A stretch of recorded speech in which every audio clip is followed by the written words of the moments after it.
저는 한때 결혼식이란 기쁨과 가족이 함께 서서 하루만이라도 같은 편이 되기로 약속하는 자리라고 믿었습니다. 하지만 제 결혼식은 그렇지 않았습니다. 모든 일은 케이크에서 시작되었습니다. 단순한 밀가루와 설탕이 아니었습니다. 제 스스로 허락한 유일한 사치였죠. 세 겹으로 된 케이크, 매트한 아이보리색의 구리빛 가장자리로 다듬어진 설탕 장식은 너무 섬세해서 공중에서 부서질 것 같았습니다. 아래쪽에는 단 하나의 문구가 적혀 있었습니다. 준호와 은지.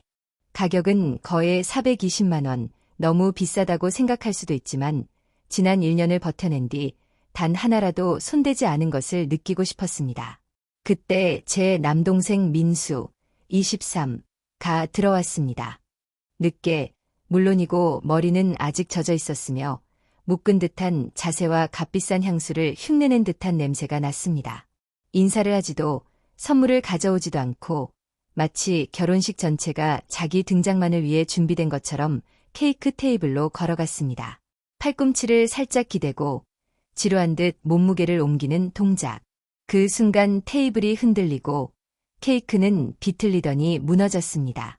주변에서는 숨죽인 소리가 났고 설탕 장식이 바닥에 흩어지며 깨진 도자기처럼 퍼졌습니다.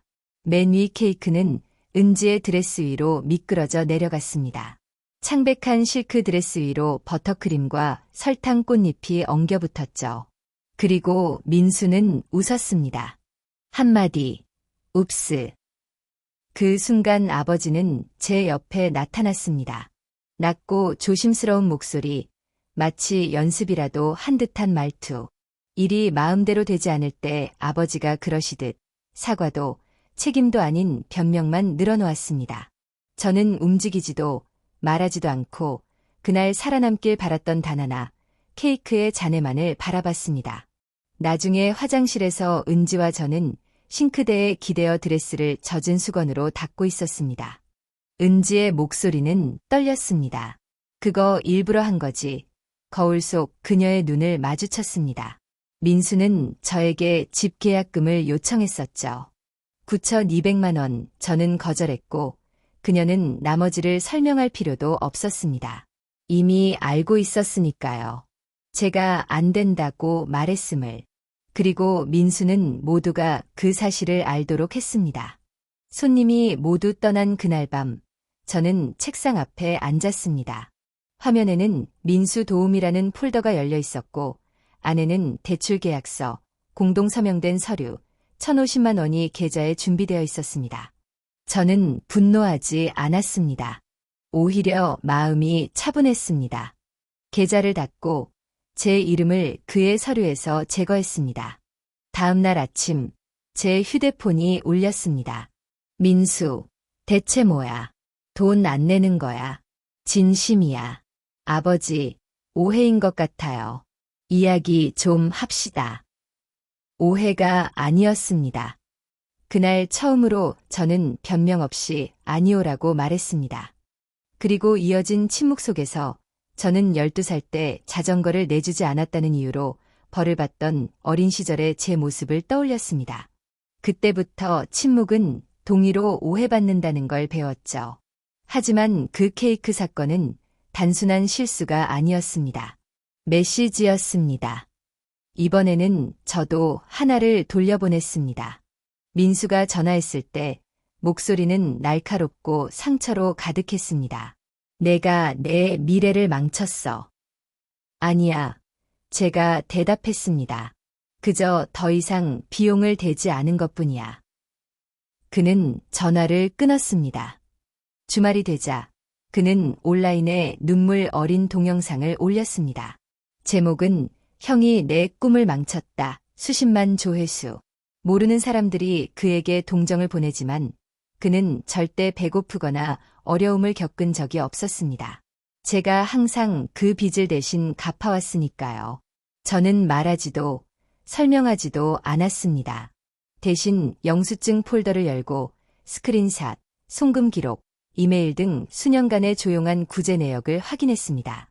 한 통의 이메일을 그의 부동산 중개인에게 보냈습니다. 저는 더 이상 민수와 재정적으로 연결되어 있지 않습니다. 모든 증거 첨부, 위협은 없고 사실만.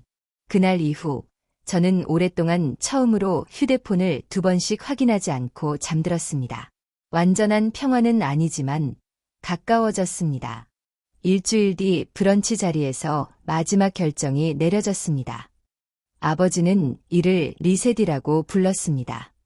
팬케이크, 신선한 커피, 테이블 위 꽃들. 중간쯤 아버지는 한숨을 쉬며 말했습니다. 우리 모두 실수했어. 이제 용서할 때가 된 것 같아. 그 말은 제가 포크를 내려놓는 순간, 좋아, 실수 얘기해 보자라는 뜻이었습니다. 침묵. 결혼식 케이크를 망친 건 왜인지 9,200만 원 때문에 그랬잖아. 클릭수 올리려고 이야기를 꾸며낸 건 또 뭐야. 민수는 눈을 굴렸습니다. 아직도 그걸 신경 써. 아니, 제가 말했습니다. 난 이제 신경 쓰지 않아. 더 이상 당신 이야기에서 악역이 되고 싶지 않아. 내가 돈을 대주지 않았다고 해서. 은지의 손이 테이블 아래서 제 손을 찾았습니다. 우리는 일어나 걸어 나갔습니다. 아무도 따라오지 않았습니다.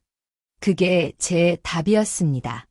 일주일 후, 우리는 도심 외곽의 작은 집으로 이사했습니다.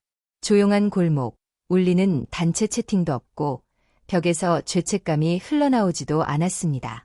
우리 둘만 있었습니다. 어느 날 밤 짐을 풀다가 오래된 신발 상자를 발견했습니다. 어린 시절 민수가 보낸 편지들, 감사 인사, 바보 같은 농담, 그림들, 바닥에 앉아 램프 아래에서 읽으며 처음으로 제가 슬퍼할 수 있었습니다.